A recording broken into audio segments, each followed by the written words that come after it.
கண் திருஷ்டினால ரொம்ப அவதிப்படுறோம் அப்படின்னா, நம்மளுடைய வீட்டு மேல கண் திருஷ்டி விழுது, நம்மளுடைய வளர்ச்சியை பார்த்து ஒரு கண் திருஷ்டிகள் விழுது. இப்போ இதெல்லாம் எப்படி குறைக்கலாம் அப்படிங்கிறத பற்றி இந்த பதிவுகளில் பார்க்க போகிறோம். கண் திருஷ்டிகள் அதிகமாக இருக்கும் அப்படிங்கிறப்ப நம்மளுடைய வேலைகளில் ஏதாவது சின்ன சின்ன தடைகள் இருந்துகிட்டே இருக்கும், அதிகமான முன்னேற்றங்கள் இருக்காது, ஒரு நல்ல வளர்ச்சி இல்லாத ஒரு சூழல்கள் வீட்டில் இருக்கிறதுக்கான வாய்ப்புகள் நிறைய இருக்கும். ஒரு சிலருக்கு சரியாக வேலைக்கு போக முடியாத சூழல்கள் இருக்கும். ஒரு சிலருக்கு அடிக்கடி உடல்நிலை ரீதியிலான பிரச்சனைகளை பார்க்கறதுக்கான சூழல்கள் இருக்கும். ஒரு சிலருக்கு குடும்ப ரீதியில ஏதாவது அடிக்கடி சண்டைகள் பிரச்சனைகள் இதெல்லாம் வர்றதுக்கான வாய்ப்புகள் இருக்கும். ஒரு சிலருக்கு நைட்டு நேரங்கள்ல சரியா தூங்க முடியாத ஒரு சூழல்கள் அந்த வீட்டில் அதிகமாக இருக்கும். மன ரீதியில ஒரு அமைதி இல்லாத ஒரு சூழல்கள், எதையாவது நினைச்சு வருத்தப்பட்டுட்டே இருக்கிற மாதிரியான ஒரு சூழல்கள், இதெல்லாம் இருக்கிற மாதிரியான வாய்ப்புகள் நிறைய இருக்கு. இப்படியெல்லாம் இருக்கும் பொழுது கண் திருஷ்டி அதிகமாக இருக்கு அப்படின்ற ஒரு பொருளை நம்ம எடுத்துக்கலாம். அப்போ இந்த மாதிரி கண் திருஷ்டிகள் விழும்போது நம்ம அதற்கான பரிகாரங்களை மேற்கொள்ளும் போது அந்த மாதிரியான பிரச்சனைகள் எல்லாம் ஓரளவு குறையறதுக்கான வாய்ப்புகள் அதிகமாக இருக்கு. இப்போ வீட்டை பார்த்து கண் திருஷ்டிகள் அதிகமாக விழுது, நம்ம வீட்டை பார்த்து ரொம்ப கண் திருஷ்டிகள் விழுது அப்படிங்கிறப்ப நம்ம வெளியில வாசல்ல அழகான கோலங்கள் போடலாம். வீட்டில் பார்த்தீங்கன்னா அழகான மலர் செடிகளை வைக்கலாம், இல்லைன்னா மரங்கள்ல நிறைய மலர்கள் இருக்கிற மாதிரியான மரங்களை சூஸ் பண்ணி வைக்கலாம். இந்த மாதிரியான செயல்பாடுகள் செய்யலாம். இல்லைன்னா பெரிய அளவில் திருஷ்டி பொம்மைகள்லாம் வாங்கி வைப்பாங்க.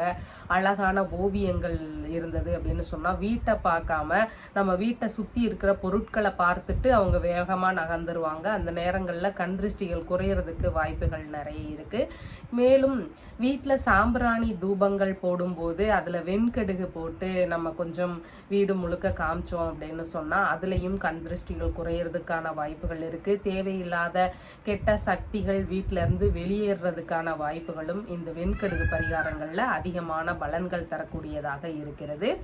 அக்கம் பக்கத்தில் இருக்கிறவங்களால ரொம்ப கண் திருஷ்டிகளாகவோ வேறு ஏதாவது சின்ன சின்ன தொந்தரவுகள் இதெல்லாம் இருக்குது அப்படின்னு சொன்னாலோ நம்ம இரவு நேரங்களில், குறிப்பாக இது வெள்ளிக்கிழமைகளில் நம்ம ட்ரை பண்ணலாம், ஞாயிற்றுக்கிழமைகளில் பண்ணலாம். இரவு நேரங்களில் தெருக்களில் எல்லாரும் தூங்கினதுக்கு அப்புறமா நம்மளுடைய சந்திப்புகள் இருக்கும். வீட்டிலேருந்து ஒரு 3 சந்திப்புகள், முக்குன்னு சொல்லுவோம்ல, அந்த மாதிரி முக்கு இடங்கள்லேருந்து 3 இடத்துலேருந்து ஒரு கொஞ்சம் கொஞ்சம் மண் எடுத்துகிட்டு வரணும். ஒரு 2 ஸ்பூன் அளவுக்கு மண் ஒவ்வொரு முக்கில் இருந்து எடுத்துகிட்டு வரணும். 3 இல்லைன்னா 5 இந்த மாதிரியான ஒற்றைப்படை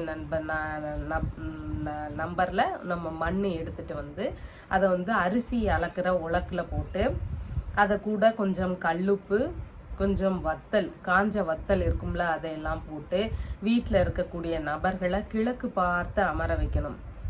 கிழக்கு பார்த்து அமர வச்சு முன்னும் பின்னுமா 3 தடவை சுற்றிட்டு வீட்டுக்கு வெளியில் நம்ம நல்லா ஒரு குச்சிகள் எல்லாம் சின்ன சின்ன குச்சிகளை வச்சு நெருப்பு மூட்டி அதில் இந்த நல்லா எரியிறப்ப இந்த பொருட்களை எல்லாம் கொட்டிட்டோம் அப்படின்னு சொன்னால் அந்த உப்பும் அந்த வத்தலும் வெடிக்கிறப்ப நம்மளுடைய கண் திருஷ்டிகள் எல்லாம் பறந்து போயிடும் அப்படிங்கிறது ஒரு ஐதீகம். இந்த மாதிரியான முறைகளை நம்ம ஒவ்வொரு வாரங்களும் பண்ணிட்டு வரும்போது சில வாரங்கள்லேயே நமக்கு கொஞ்சம் நல்ல ஒரு முன்னேற்றம் தெரியறதுக்கான வாய்ப்புகள் நிறைய இருக்கின்றது. ஒரு சிலருக்கு இந்த மாதிரியெல்லாம் நம்ம பண்ண முடியாது அப்படின்னு சொல்லுவாங்க.